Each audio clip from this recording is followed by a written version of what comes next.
Dina, bagaimana sebenarnya proses penggantian Gubernur DKI Jakarta Anies Baswedan yang purna tugas? Lalu siapa saja calon kuat penggantinya? Dian dan juga pemirsa, memang rapat di DPRD DKI Jakarta untuk menentukan pengganti dari Gubernur DKI Jakarta Anies Baswedan. Ini memang sedang berlangsung begitu. Kalau ditanya soal bagaimana sistem pemilihan dari suara, kalau dilihat dari jumlah fraksi di DPRD DKI Jakarta saat ini ada 9 fraksi. Dan 9 fraksi ini berhak memberikan 3 suara atau 3 kertas.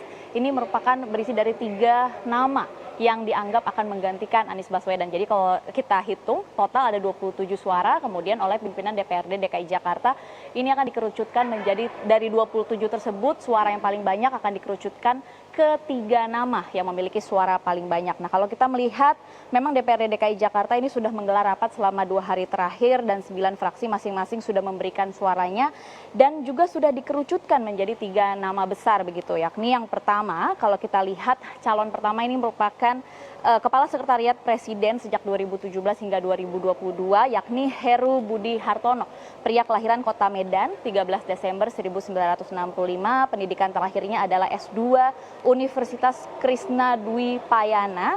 Kemudian beliau juga pernah menjadi Kepala Badan Pengelola Aset Daerah DKI Jakarta pada tahun 2015 lalu. Jadi pengalamannya di bidang pemerintahan atau sebagai birokrat ini sudah cukup panjang. Kemudian juga sudah pernah menduduki kursi Wali Kota Jakarta Utara pada 2014 silam. Kemudian tidak hanya di pemerintahan saja, namun secara politik Heru ini juga punya rekam jejak tertentu, yakni pada saat Pilkada DKI Jakarta 2017 lalu, Heru hampir menjadi pasangan dari Basuki Cahayapurnama atau Ahok sebagai calon wakil gubernur atau cawagupnya. Namun pada 2017 lalu akhirnya Ahok memilih Jarod Saiful Hidayat untuk mendampinginya. Kemudian kalau kita melihat kalau Heru itu tadi mendapatkan 9 suara pada saat rapim gabungan di DPRD DKI Jakarta, calon yang kedua merupakan Marullah Matali. Ini memiliki atau mendapatkan suara yang sama jumlahnya, yakni 9 suara di DPRD DKI Jakarta, merupakan pria kelahiran Jakarta, putra Betawi, kelahiran 26 November 1965,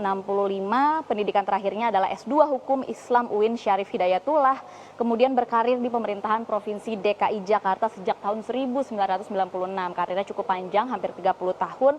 Saat ini duduk di kursi Sekda Provinsi DKI Jakarta, pernah juga menjabat menjadi Wali Kota Jakarta Selatan periode 2018 hingga 2021 dan pernah mendapatkan Satya Lancana Karya Satya dari Presiden Republik Indonesia pada tahun 2012.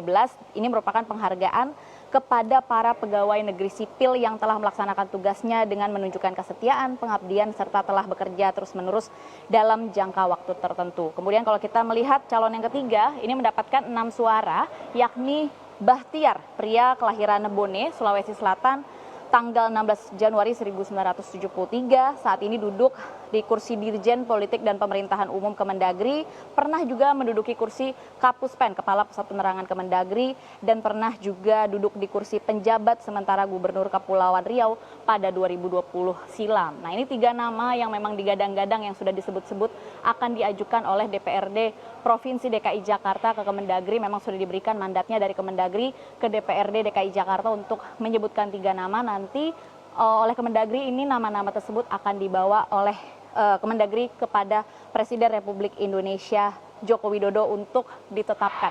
Dan untuk informasi memang Gubernur DKI Jakarta Anies Baswedan dan wakilnya Ahmad Riza Patria ini memang sudah 1 bulan ini merupakan 1 bulan terakhir masa jabatannya, yakni akan jatuh pada tanggal 16 Oktober 2022. Maka dari itu memang DPRD DKI Jakarta sudah mempersiapkan diri untuk mencari pengganti atau kalau secara administratif merupakan penjabat Gubernur DKI Jakarta yang akan menjabat selama 2 tahun ke depan hingga Pilkada serentak berlangsung. Sementara demikian informasi yang bisa kami sampaikan, kembali ke Dian di studio.